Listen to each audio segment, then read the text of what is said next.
Okay, here we go. Okay, so welcome everyone to our Smart Educator to Educator summer picnic this evening, this nice, wonderful afternoon in July. Just really quickly, we wanted to point out that we are now Smart Educator to Educator. We are staying aligned with our Smart Exemplary Educator theme. So just a little bit of a change there, but content is still the same. This evening we are going to be learning from some of our awesome smart users that have volunteered. We have 5 sharers this afternoon, and we're going to be looking at, you can see here on our picnic, what type of yummy side dishes they have brought to our picnic. You'll also notice we have a website up here that has links to our register for our webinars. You can also link to our previous webinars that we've had, and also follow us on Twitter. Hashtag smart E2E for Educator to Educator. So we're going to go ahead and move right along into our agenda. We will go through our introductions. We'll look at purpose and objectives for our webinars. We'll talk a little bit about the back channel, which is our today's meet that we'll be using. Then we're going to start our summer picnic, and we have 5 wonderful educators that are going to be sharing for us. We'll have some questions, and we'll talk about our next webinar. That's going to be on August 20th, sticking with our 3rd Tuesday of the month at 5 p.m. Eastern Time. Make sure as you're following along, you can use the chat questions area on the right-hand panel for questions. If you want to raise your hand, you can do that to ask questions. Heather and I will be monitoring that and trying to address questions as they come in. If there are any questions that go unanswered due to lack of time that we don't have time to get to, as always, we will send out a follow-up email with all of those questions answered for you all. So just be sure, if you do have a question that comes up, please be sure to post that in the questions area for us. And Tara, we have actually just somebody real fast. Lynn has her hand up, and I don't know if, Lynn, if you had a question or if you just accidentally have your hand up. So, oh, she put it down. So we are recording the session, so it's great because that's actually a really fun way. If any of you ever, people are pretty funny on virtual sessions. If you ever wanted to raise your hand and ask a question, we would love it, but that just doesn't always happen. So that's okay. But I also wanted to remind people that we've got that today's meet going. So if you have questions, that's a great way to connect with people. But as you go along, if you have, please, let us know. We have people that are introducing themselves. So if you haven't gone to the today's meet, it's a back channel. GoToWebinar has some struggles with getting conversation. So doing too many things at once. Alice is here. She's a grade 8 teacher. So I wanted to introduce some people that maybe aren't on today's meet. We have someone from Russia today. We have somebody from Ontario, Canada. So reach, and I'm pretty excited. Renee's from Colorado, so some of you have introduced yourself in our question box, but if you want to, and you can, please introduce yourself in the today's mate. Nancy's from Illinois, so do that as well. It's another way to connect. All right, so Tara, yeah, I wanted to put that spill out there. Nope. So go ahead and you can take, we've got, look at all the people from Alabama, from Louisiana, Idaho, so lots. We also have Jeff Peterson in the back. We want to acknowledge him. Jeff has been on, and he's helping with his expertise today, running kind of the back channel. So let everybody know, and as we get going, comment, and if you have another idea based on something that someone shared, please feel free to share there as well. All right, I think we're ready to move on. Yep, thank you, Heather. So let's go back to our notebook file, and we talked about our questions. Briefly, just about me, This is who I am. I taught first and third grade, administrator, and worked at at a district office. I live in Maryland, Southern Maryland, and Charles County. And interesting about me, I have 6 children. I always like to share that little bit of tidbit about me. And Heather, if you want to share a little bit about you. So I don't have that many kids. I have 2 that keep me busy, but they're older. They're older.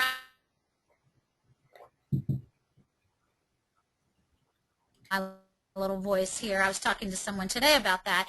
But I have 2 kids that are older, a very supportive husband, and so you see me up in the corner. Many of you know that I'm currently pursuing a PhD in educational technology, so that keeps me busy. And I was a teacher at the grades 3, 4, and 5, and then I was also a media specialist in grades K through 8. So I love chatting with my library peeps out there. So that's just a little bit about me. Good. So the purpose of our webinar, of course, is that we want to increase awareness of our smart solutions and our services. We want to always provide practical tips and tricks, sorry for that, for utilizing Smart Notebook and, of course, some of our other smart products. Additional resources, because you know Smart is always updating and changing and adding things to our collaborative resource library that we have to help you in your classroom. And of course, most importantly, we want to create an active community of smart educators. We always want our teachers talking to each other and sharing, because you all are in the classroom every day using our products, and you have the best ideas, and we love to hear from other educators there. This is the today's meet that we talked about a little bit, and I also wanted to point out that this will stay live, correct, Heather? So they can go back, and if someone posts a resource or something on there, they can go back and refer to that later. Is that correct? They can. So it'll actually, that's an old link, but if Tara typed in there, which we won't do that, take the time, but I've kept this link live for a month, so you can go back and review it. So it'll have everything that we're sharing out there. So it's a nice way to get some feedback. Awesome. Okay, so with that, we are going to jump right into our picnic, and we are going to kick it off with our first share, which is going to be Danesa, and Danesa is down here. She visited our SMART headquarters in Calgary. Love that picture of Danesa. And Danesa is going to be sharing about social networking. So Heather, do I need to pass screen sharing to Danesa? I think I can. So Okay. I'll do that. So Danesa, let's see. I'm going to make Danesa a panelist. Alrighty. Whoops. Uh-oh. Oh, there you are. Uh-oh. Okay. We're good. We can see. Yeah. Mm-hmm. Okay. All right. Thank you so much for the introduction. So I'm going to talk specifically about social networking and our Smarty Chat, which today is a great day to talk about that since our Smarty Chat is today. So make sure after our webinar today that you can join us tonight. So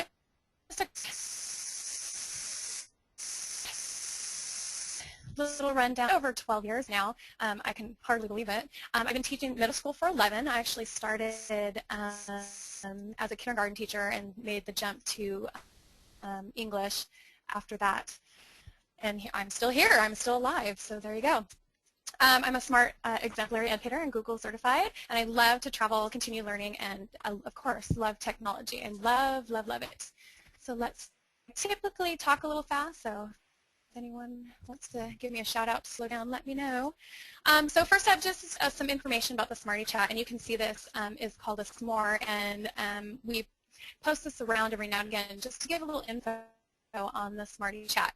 So the Smarty Chat is for smart exemplary educators, as well as anyone who uses smart products or smart solutions, or anyone that's interested in smart solutions.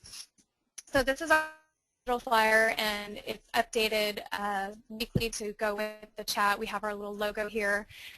It is tonight at 8 CST, and we talk about the agenda, and it was created by Maine, and there was a nice blog on the Ed Compass blog just a couple weeks ago. So I do suggest you test it out. So I'll tweet this today if anyone wants to look at that. So how do we, so this is just went live today, and this is just to give everyone a little more info about what the Smarty Chat is.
All right, so it just also went live today. I'm kind of excited about it. It was created to promote community within the C community and those who use smart solutions. So how do we be a part of it? Well, let's do a little bit of Twitter 101. So the first thing is to join a name that is your name and join in. After that, it can be pretty overwhelming. So create a profile. So here's mine with my name and my Twitter account. And then you want to create a profile that gets other educators connecting with you. So I talked about I'm a 7th grade teacher, I'm ELA, I talked about that I'm an exemplary educator, my web page, the chats I'm involved in. So you want to create a profile that's welcoming, because a lot of times other people look at your profile to see if you'd be a good part of their plan, or PLN, which is your learning network. So you want to create a profile that will build your PLN. I always call it plan, sorry about that. I think an A should be in there. So once you've created a Twitter, how do you follow a chat? Well, the easiest way is actually not on twitter.com. A great way is TweetDeck, which is what I'm going to show you here. TweetDeck is a nice way to organize your chats. There's also Hootsuite and a couple others out there, but right now for me, TweetDeck works. So usually your first column is your timeline, people that you follow, and a bunch of mine are educators. Then is your interactions, which is what I have here. These are people that are talking to you, that chat with you, and then you can organize it based on the chats that you're following. So of course, here's my Smarty chat. I want to make sure that I follow everyone who's talking about smart solutions. So the power of the hashtag. So I keep saying Smarty, Smarty, Smarty. Well, that's what we use for our hashtag. So when we have our chat tonight, I just search it and I can join in. So at the top of your left-hand corner of your screen on TweetDeck, there's a nice little magnifying glass. You type in Smarty, and then it'll ask you if you'd like to add a column. And that'll give you the column so you can follow. When you're on Twitter and in a chat, make sure that you introduce yourself, where you are, and what you teach, so then other people can connect with you. Questions are always typically I'll say, formatted in Q1, Q2, Q3, so that you can follow. Most chats range between 6 and 8 questions, and so put out there with the hashtag. For us, again, it's Smarty. When you answer, or you have a question, or you have a reply to the question that the moderator gave, then you reply with the A1, A2, or A3 format. So people know what question you're commenting on, and we can all stay connected. But remember, after you comment, put that hashtag on. Otherwise, it goes into Twitterverse, and the chat that you're with won't see your comment or question. So here's a nice example. I was responding to Mary and talking about Dojo and how it works with Smarty, or with Smart Solutions. So I have who I'm talking to, my tweet, and then Smarty attached to it. So then everyone in the column sees it. So the biggest thing I've come across on Twitter and chats is the questions. How do you stay on top of the questions. A lot of people ask, well, what was the last question? I missed this question. So never miss a question. The same way that you searched the Smarty chat, you can also do the same thing with the moderator. Tonight's moderator is actually Brian Lewis, another C. A couple weeks ago, Charity moderated the Smarty chat. And so what I did is I go over here to the search symbol on the left-hand corner, I type Charity's name in, or tonight I'll type Brian's name in, and then I'll create a column. So then I see all Charity's or Brian's or whoever, the moderator's questions, and then you never miss a question. Pretty handy. That's the greatest tip I've ever heard for Twitter. So with Twitter, it's a great way to build a professional learning network. You give suggestions, encouragement, answers. You also get answers. You have immediate resources. You get support. That's why I can tweet something out and I get an answer from people across the world about how to help me. I get questions to me. I get answers. It's just a really great community. And then once you got to give back, and then it just repeats, and you have this nice little cycle of why Twitter works and why having this professional development. If you ask anyone, or people, educators or individuals that are on Twitter, it's just a great way to build your community. A lot of times as educators we feel alone or closed off, or we don't have certain resources. Going on Twitter has opened that world up. So share your insight, get involved. I know at first it's really daunting, but once you're there and you start getting the flow, you will get amazing community and amazing results. So now if anyone has was there any questions for me? That's pretty much my nutshell there. We were trying to look and to see, or I tried to look and see. Good job, Ronald Fisher says. Ah, thank you. Ah, but if there are questions later, of course, people, my email. I have 2 Twitter accounts. I'm in Twitter jail quite a bit. I'm made fun of for that, but I tweet a lot, so there you go. All right, perfect. So if you think about it, tweet out, but also use the Today's Meet, or you can post questions. So moving right along, so Tara, remind me who is next? I forgot. Yeah. So next is Lisa. Okay, I guess that could have opened up the phone. And all right. Okay. I think So I'm Lisa, unmuted. you are? Good. Oh, there's your file. All righty. Okay, am I good to go? You are. good to go, Lisa. All right, hi y'all.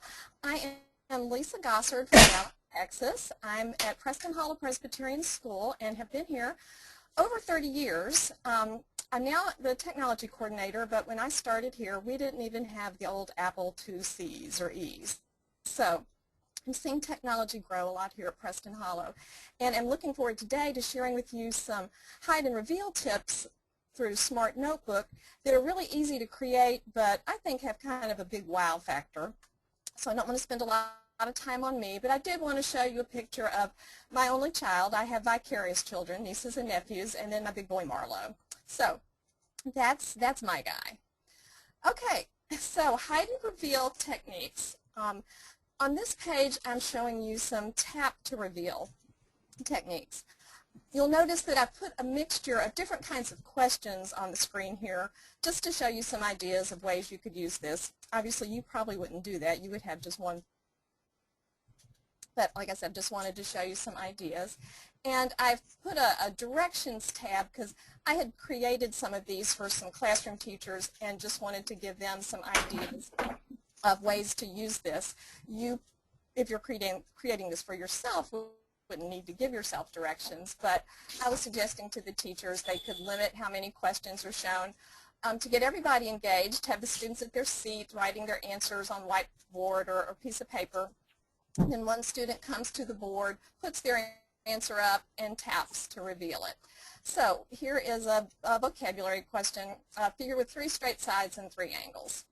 Okay, so I'm going to write my answer on the line. Y'all will have to bear with my writing because it's a lot harder with your mouse. You get it. That says triangle. And then the student comes over and taps this box to reveal the answer. So kind of a, woo, how'd you get there? So other questions, states and capitals. This was one in Rome, Italy. There are many narrow streets to practice parts of speech. We're going to say this is an adjective, maybe. And they tap to reveal it. Great thing for math facts. I didn't put one here, but I also thought this could be a great way to practice some spelling. You could have a sound file here. The kids could click on the little icon to hear the sound, write the word, and then click the reveal to check their spelling. Very easy to create. You'll need to create certain elements, like a text box for your, I'm calling it a prompt, but your question or whatever.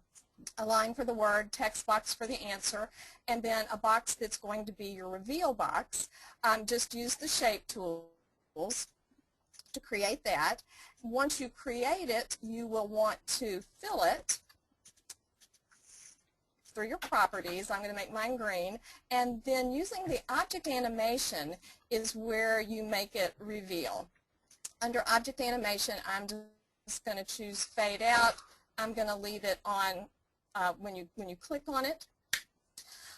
Before I test this out, once I create like one set of my elements, just to make it quicker, I would highlight, copy them, paste them as many times as I need, so you're not having to recreate all those each time and not having to particularly go through your object animation.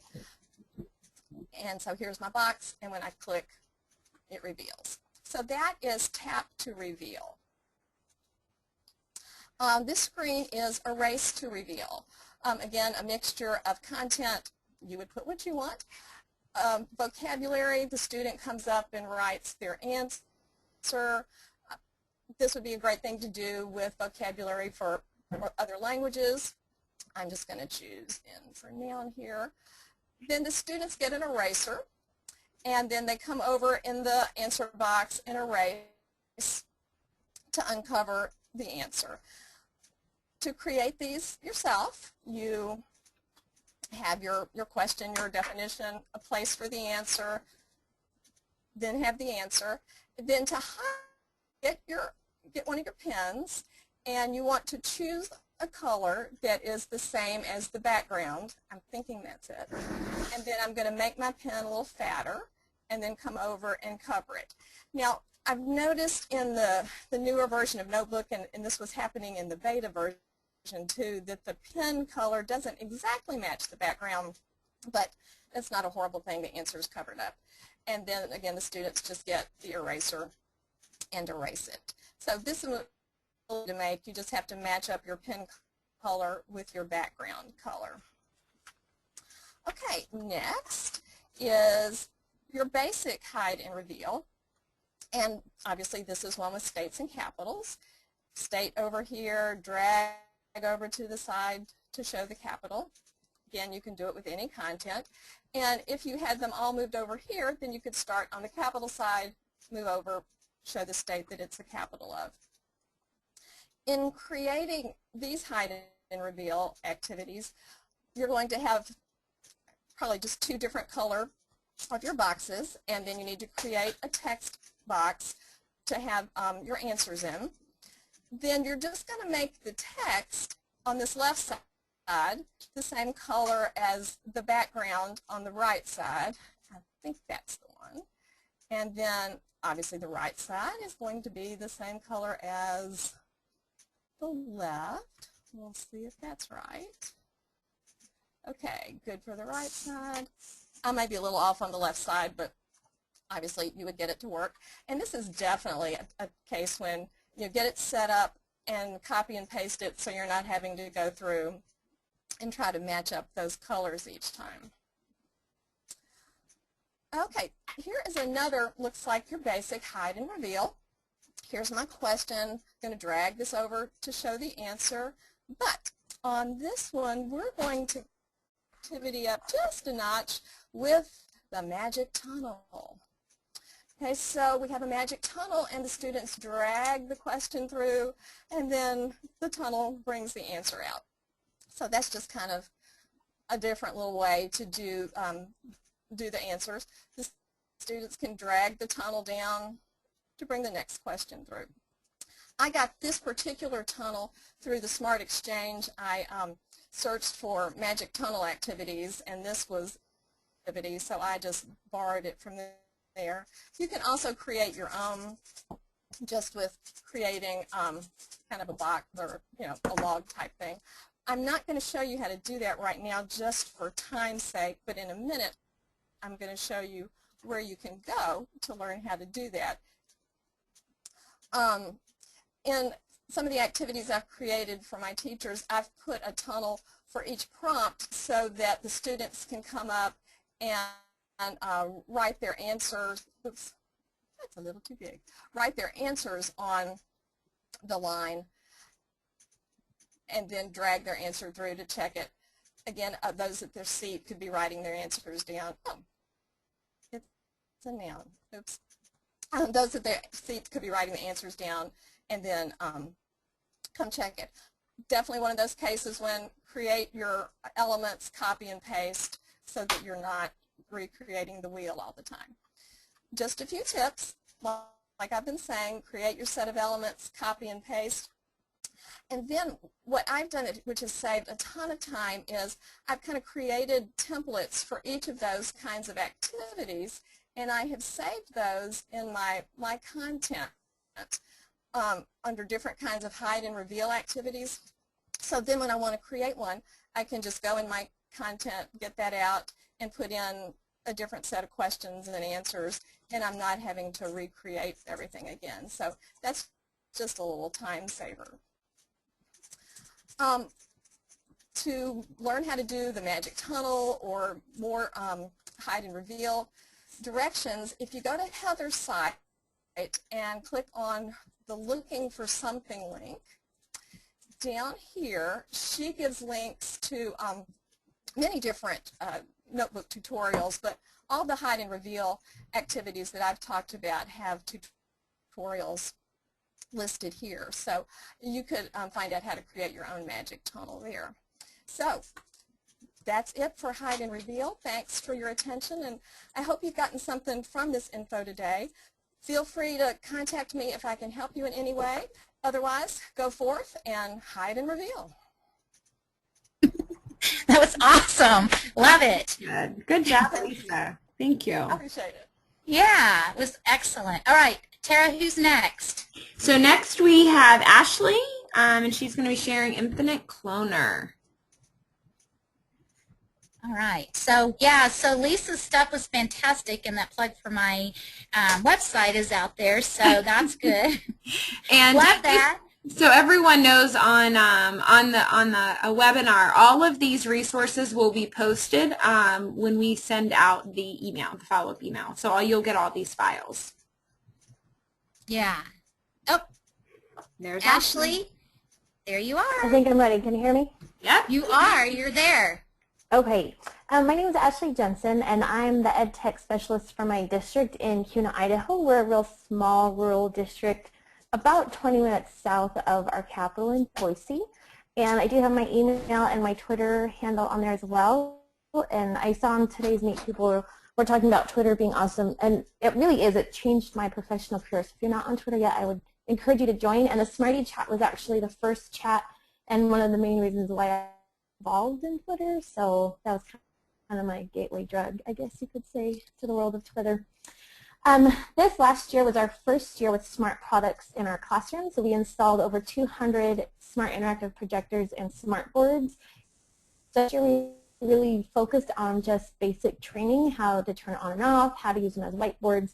So the Infinite Cloner is a tool that we found a lot of our teachers liked because it took something that they were already doing and just made it, kind of that little magical piece that they're looking for when they think about bringing technology into their classroom. So it was a time saver, but it was also a really fast and easy way for them to get their students involved with their lessons and to start making their board work more interactive than just them up there writing or one student at a time writing. So if you're not familiar with the Infinite Cloner, you can infinitely clone any object or piece of text, whether it's an image that you've brought in from the gallery or from another website, or if it's something that you've written on your slide with an ink. And to get that, when you click on an object, you get your drop-down arrow over here, and you have the option to infinitely clone. And it's exactly what it sounds like. When you set infinitely clone, infinitely clones whatever you set to do that. So you have an unlimited supply of that object or piece of text that you infinitely cloned. Some tips and tricks that we try to remind our teachers is that when you infinitely clone an object, it's stuck wherever you've put it. So when I infinitely clone this object, it stays here, the original object, but then every time I drag it, it's giving me a new one. So if you've infinitely cloned something and you don't like the location, you can turn the infinite cloner off so that you can move it and then infinitely clone it again. So we always suggest them have it the exact color and size and location that you want before you set it to infinitely clone. So I have just a few that we've used with our teachers. For me personally, part of our language curriculum, every day we had students conjugate sentences, so we had to list noun, verb, adjective. As the year goes on, you obviously add predicate, subject, and it just grows and grows the parts of speech that we have to label. And I loved letting my kids go up to the board to identify the parts of the sentence themselves. However, it was supposed to be a real quick 10-minute activity, and when your students are first learning to use the board, it takes each kid about 10 minutes to learn how to write on the board without palming down or writing too small or too big or moving their head out of the projection light. So for me, it was really hard sometimes if I was in a time crunch to allow my students that opportunity to go up and teach each other because we just didn't have time. So the infinite cloner is really nice because I just take the parts of speech that we're studying, and then I can say that page is a template, and then each day I can just bring it up and put my new sentence up there. And then all they have to do is come and drag the word that they want and place it underneath the correct part of speech. So the infinite cloner allowed me to make my template ahead of time, and then I can still have students, and they can come up very quickly and grab the part of speech, put it underneath the word that they want. So it was a time saver, but it also made it so that I could get more kids up to the board faster too, because sometimes I'd let maybe 2 or 3 kids go, and then I just have to take a raise of hand and finish real fast. So it got them interactive, and of course the first time that they do it, they think it's just magic that they grab the word and there's just so many of them. So of course, the first time you infinitely clone, sometimes just letting them sit there and drag out as many as they want to, just to get the playing part out of it. So you'll notice I also have my parts of speech in different colors. So again, you can customize, they're not images, they are text. I can make them look however I want, so that we can always talk about how the purple words are always nouns. We can come in and highlight or change the text in there as well. I also gave my students clues. So I taught 4th grade, and by 4th grade we still have a hard time remembering which is which. So under my infinitely cloned word, I can put little images that I typically wouldn't have room for on the screen or wouldn't be able to put on there because I don't know where they would be writing. And this just helps them see person, place, or thing, action words, describing words. So this was one of my favorite uses of the infinite cloner and really picked up the time of my supposedly 10-minute activity. For math strategies, I would say is focusing heavily right now on number sense, which I'm sure a lot of people are, especially with Common Core. So we talk about how there's more than one way to the right answer, and I think when I show this trick to my teachers, it's probably one of the biggest ooh and ah moments, because this is an activity that we all do time, and it just makes it so much easier. The other nice thing about infinite cloner is it does allow you to interact through duplicate screens. So the question that we have is, how many different ways can you make 83 cents? So I can have a slide over here that they can drag coins onto, but I don't want to keep flipping back and forth. So what I'm able to do is in my screen mode, go to dual page display. And now I've infinitely cloned these coins, so you can see that symbol come. So now I can just leave my directions page on there and allow a student to come up and drag and drop over onto the other page. So I can have as many examples as I want. I know I'm doing infinite cloner, but I'll plug in the pin. If you're not familiar with how to pin your page, this is really cool when you're in dual page display. I have it this page highlighted in red to my directions page. And I can click on this little pin up here, and it'll actually pin that page in place. So if I have a student come up and show me their example here of how they make 83 cents, when I click on to the next page, it gives me a new page, but it leaves my page right here clean so that I can create another example without losing that main page right there. So to unpin your page, you just make sure you click on it and it's highlighted in red, and you hit your pin again, and it'll unpin it, so now it'll scroll through, and then when I'm done with that activity, I just go back to single page display, and then I'm clicking through a single page at a time. If you don't have that pin up in your toolbar, you can add it just by hitting your settings wheel here, and you'll find it down here, and it's just a matter of dragging and dropping it into your toolbar up here. But that pin page is awesome for the dual page mode. And then my last example is actually an art activity. So you are able to bring in shapes from the Smart Gallery. So I found the pattern blocks in Smart Gallery, just brought each one on, and they come in a different size. So when I brought them in from the gallery, the yellow one was really big, and I wouldn't have been able to have many of those shapes on one page without losing a lot of room.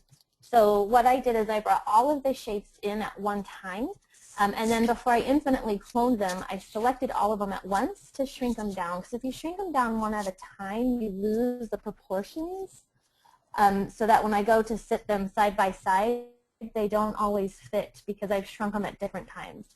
So what I did was I would just bring in all of the shapes at once. I won't drag them all over, but you can see how much bigger they really are. And you want them to stay proportionally correct so that they actually fit together. So once you bring them all over, you can highlight all of them, and then what you want to do is group them together, and then I can shrink them down so that they stay proportionately accurate.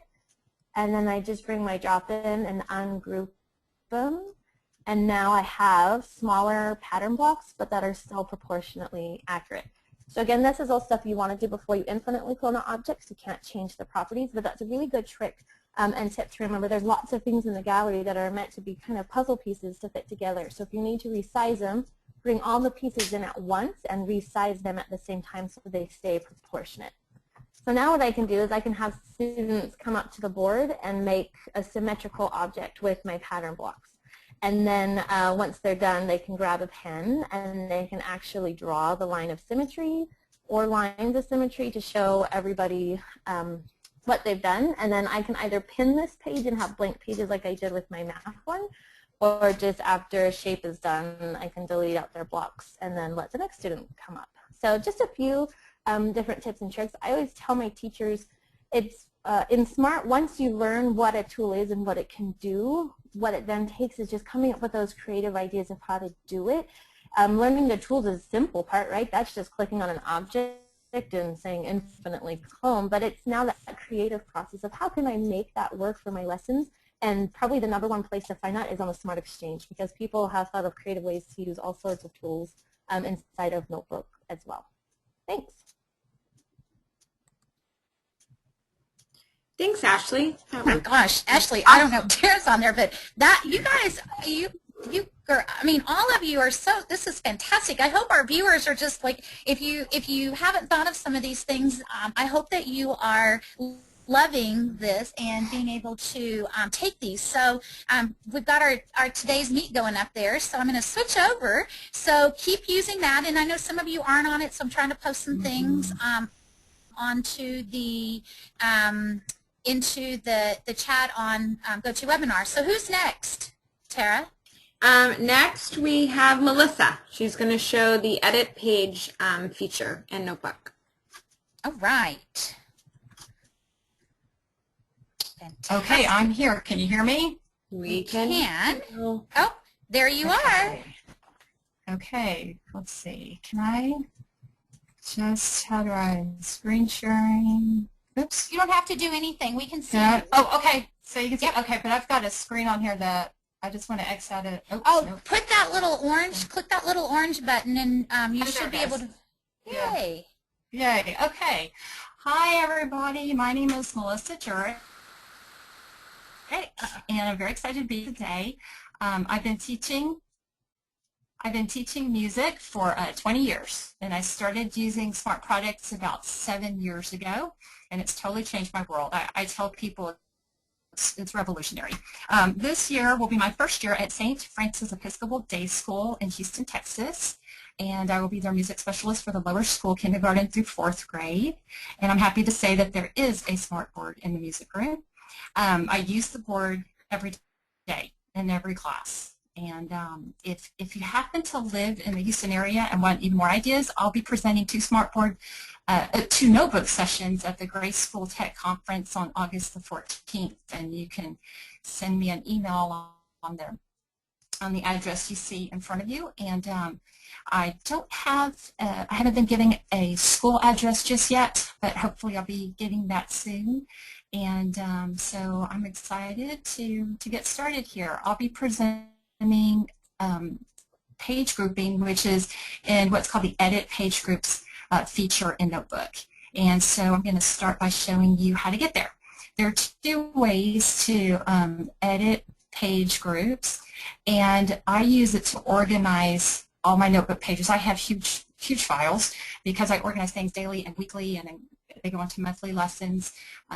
Because I'm the music teacher, I see just about everybody in the school, and so I needed a way to organize my my lessons, which I see the kids 1 time a week, maybe 2 times a week, and just a way to present and try to remember everything that I need to be presenting. So the edit page groups can be found in the menu. You go to Edit, and you'll see almost right to the end there, Edit Page Groups. A quicker, faster way actually is at the top. And so what I'm going to do is flip over to my example. And in this one, you can see then the tab view that I have 5 different groups. They're labeled. I'll show you how to name them, rename them, and I'm going to go to Edit Page Groups that way. So again, 2 ways. In the menu bar, Edit Page Groups, or simply in the gray bar area, Edit Page Groups. And so you can X in and out of that as well. So that's one way of doing it. And this is kind of in the way. There is a red circle with a white X that I can't quite see, but if you X out with that, you can get back to your normal page view, or you can simply double click on a given page and it'll bring you back to your regular page view. As you can see, the layout is just like PowerPoint. You can do a lot of the same things, not everything, but the pages are editable, and you can rearrange, and that's what I'm going to be showing you, because as you can see, the way that I have my lessons organized and all the pages and activities that we do, it's just a great way to see it all at a glance. So what's nice is in this mode as well, you have access to all of your ways to edit your pages. Anything from deleting the page to renaming the page, and even screen shade. So to see how that works, like for example, if I see I have an activity that I prefer to move along, I want to present it in a different place in my lesson, and so I can move from page to page. I can move from group to group. If I want to use that same page in 2 lessons, maybe 2 different groupings, and I can clone and I can move it. It's awesome.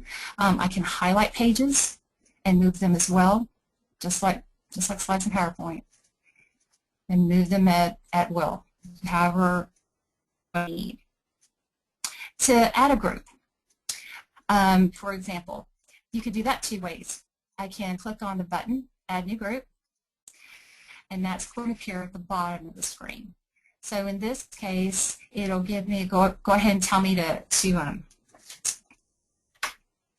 name that page. I'll just put week 5. And when I click out of that, then I have a number in parentheses. Now that's telling me how many pages is in each group. And so you can just kind of click back into that. And sometimes I just kind of want that numeric out of the way just for a cleaner visual, and then it's just kind of nice to be able to move that. So again, what I did was I double clicked that blue bar, and I just used my space bar to kind of scoot it over. It's sort of weird because you can't really see it. It's invisible, but you know it's there. So I'll show you some of the ways that I use that, but another way to add a group, if you'd like to create a group from a page, go to the page that you'd like to create a group. Let's say I want a separate group for my class rules. I just go to my drop arrow, menu arrow, and this is creating a group. So if I click on that, it'll jump actually to the top. Now the blue bar is not highlighted like it was before, but all I have to do is just double click it, or I can rename my group from the menu arrow. If you choose not to use that group anymore and you're ready to delete a group, you can do that 2 ways. Now, if I want to keep this page before I delete it, I better move it. So I'm going to click and drag, put it back into my previous group, and notice the group is gone. So I don't even have to go through that step. I just move that one page. If I have more than that, then move that page. Of course, it's not going to delete. But notice also when I added the group from the Add New Group button that it created a page for me. So you have to have at least one page in that group. If I don't want this anymore, again, I can do it 2 ways. I can go to my menu arrow and click Delete Group, or I could simply delete this page and that group will disappear. For a reduced view, I know I have some files that go extend way down the screen. So this is really handy. I go to what I'm calling the minus sign, and when I do that, then I can just reduce that view, and then I see only my groups. So that's kind of handy. Again, I can see the numbers. But this is how I organize my lessons by week, and then my objectives are there. So I just think that for me it's just changed everything that that I do and stay organized. So it's been beautiful that way. One last thing, I can also rearrange these groups. So I can click and drag, bingo. Now I have week 1 on the bottom and I'm ready for week 2. I can move pages within those. And if I want this song, let's say in group 4, I just sort of hold it to center in the middle. Notice the number changes to 10, and so I'm set. And these are all movable within that structure. So that's how I use the edit groups function just to organize. My God, that is, I don't know if you guys are using page groups, but when Smart Notebooks first had page grouping, I couldn't quite figure out how that would help me or support me, or why I would want to use it. But as you can see, that is some fantastic things. So wow, that was excellent. So if you haven't explored page groups or wondered about what that was, now you know. So that was fantastic, Melissa. I love page groups for all the reasons that you just detailed. So Awesome. And I love the fact that you're in Texas. So yay! And I was just in Dallas at a Kodai certification course at SMU. So Dallas is a cool place too. So. Yeah, for sure. So excellent. So we'll be sharing all these files. So if you're wondering, great overview. So we have one more person that we're going to share. So thanks, Melissa, for sharing. That was welcome. Fantastic. So I'm going to switch it over to Chrissy. Yep. And Chrissy, so I'm looking at the time. So here's what I want to propose to you. Mm-hmm. We know that you're talking, and this kind of worked out. I hope that you're game, and for everyone else, we would like for you to start and to do a few things that you're going to talk about, and then we want you to pique everyone's interest, and we want to invite you back a little longer time. Would that work for you? That's fine. Can you hear me okay? We can hear you fantastically. Perfect. So yeah, so let me just preface this for you guys. So don't leave when When Chrissy's done, we're going to give you some kind of details and things, but Chrissy's going to talk about a topic that Tara and I are going to actually revisit in August. So if you haven't, if you don't know about what she's going to talk about, this will pique your interest and she will get a chance to come back and go into a little more deeper level of this. So how much would you like me to do, Heather? Why don't you do maybe about 2 or 3 ideas? Okay. Will that work? That's fine. So I'll just introduce myself. My name's Chrissy Rebert, and just a quick little bit about me. I have 3 kids. I used to be a 3rd grade teacher, and now I'm an educational consultant with visual sound. Today I'm going to talk about Builder, and the activity Builder, for those that are unsure, is located in the tabs. It is the blue puzzle piece. And I wasn't going to go so much into the how to build the activity or how to build an activity within Activity Builder because it gives you the directions here. But I was going to give you some examples of how to what to do with it, how you can use it, and how you can implement it into your classroom. So I'm going to kind of bypass this slide for time's sake. And if you did not want to build your own, always on the Exchange, if you searched Activity Builder, you can find already pre-made activities, or you can customize those for yourself. So the couple things that I was going to talk about was using the Activity Builder for matching activities, sorting activities, labeling activities, and interactive games. Heather, would you like me just to go through a couple of those slides without actually... Yeah, no, go with it. Yeah, go ahead and go through a couple of slides, Okay. and then that'll pique everyone's interest. And then in August, I think we'll give you more time, and you can actually. We thought we'd make it kind of a make it and take it. So if you pique your interest, and then you can come back and actually go into detail about how they can build it. So this will be really exciting. Perfect. Okay. So the first activity was the matching activity. And if you've created within Activity Builder, you probably know that you take an item and then you create different items that are either going to be rejected or accepted.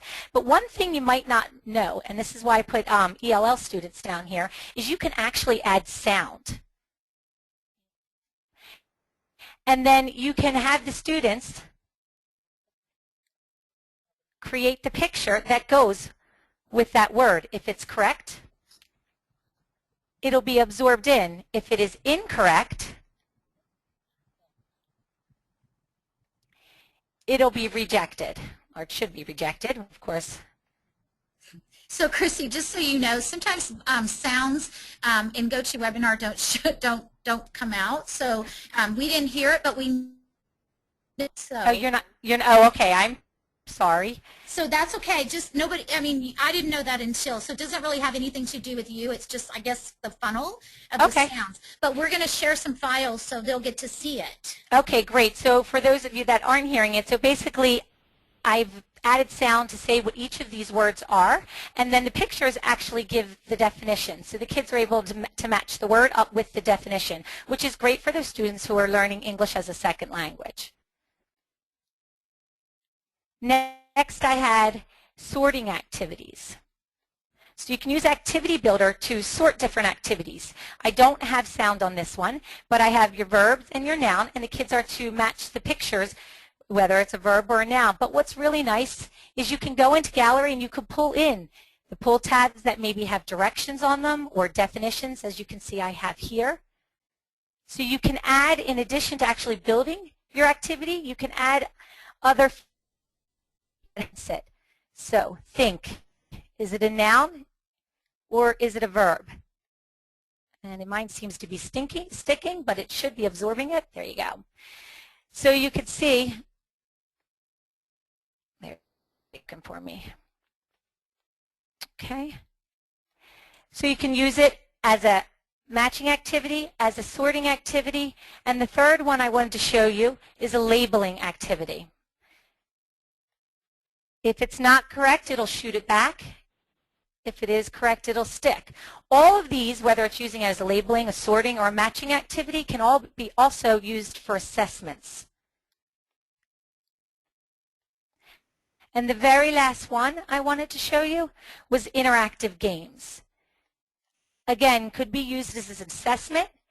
So you ask the kids to use 3 coins to make 36 cents. If it's not correct, it won't take it. If it is correct, it'll absorb it. Then going with a little bit of that Bloom's taxonomy, not only letting them show you they have met the objectives, but also being able to apply it. Using the screen shade, which can be found on your toolbar, you could then have the kids use the money, the 36 cents, and buy something. You're probably not going to be able to buy a hamburger with 36 cents, but possibly an apple or maybe even a banana. You can also do this as a dual screen activity. One thing I wanted to show you is this icon right here is reset the page, and I use it quite a bit when I was using my activity builder.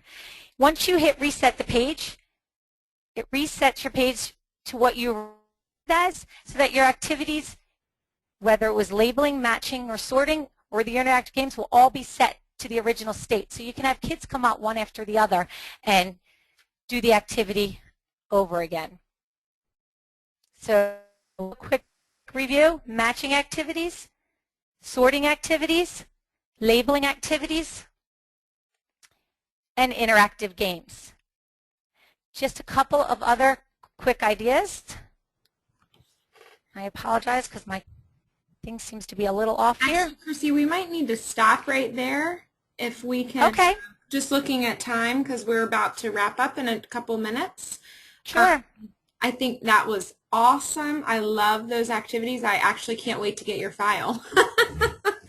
Okay, great. And then when we come back, these are some other examples I can share and just ways to use it, and we can maybe show a few. Yeah. Yeah, no, for sure. And I think that you'll have, we're only going to do 2 things. We're going to advertise what we're going to do in August. We only have 2 things in August, and so you will get many more minutes, and it's going to be more of a make it and take it. So for some of those people that haven't used Activity Builder, you will get a chance to actually get a file in advance, and you'll be able to put together, watching Chrissy demonstrate some of the steps and how to build it. So it's going to be kind of a virtual make it and take it. So yeah, so thanks. Those are, I love that piggy bank idea.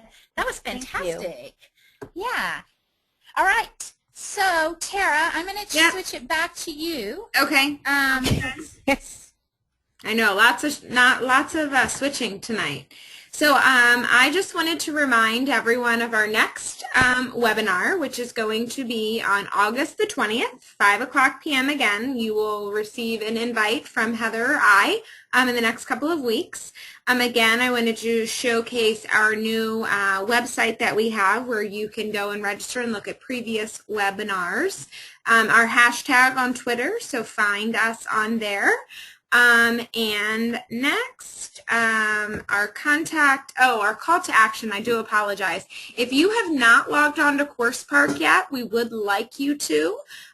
You go right onto the Exchange and go to training over to the right.